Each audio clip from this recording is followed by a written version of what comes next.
Leviticus 16 describes the rituals and significance of the Day of Atonement, Yom Kippur. The high priest is given specific instructions for making offerings and entering the most holy place to seek forgiveness for the sins of the people. The chapter emphasizes the importance of cleansing and atonement to restore the relationship between God and his people. The principles from Leviticus 16 hold relevance for our lives today. The Day of Atonement foreshadows Christ's ultimate sacrifice for our sins. Through his death and resurrection, we have access to forgiveness and reconciliation with God.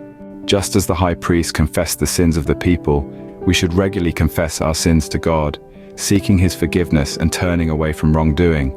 The focus on atonement highlights the importance of restoring our relationship with God when it's strained by sin. Through Christ, we can find restoration and renewed fellowship with him. The high priest interceded for the people. Today, we can intercede through prayer for others and bring their needs before God. The rituals stress the need for holiness and purity. Similarly, we're called to live lives of moral and spiritual purity, reflecting Christ's character.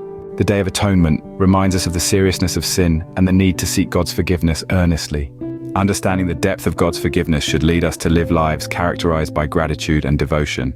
In conclusion, Leviticus 16 teaches about atonement, confession, restoration, intercession, holiness, seeking forgiveness, and gratitude.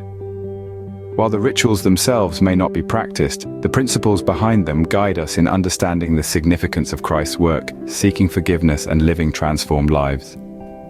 Through Christ we have access to eternal atonement and the opportunity to live as a holy and forgiven people. Until next time, I am your host and servant in the Lord's vineyard, Evangelist Thomas.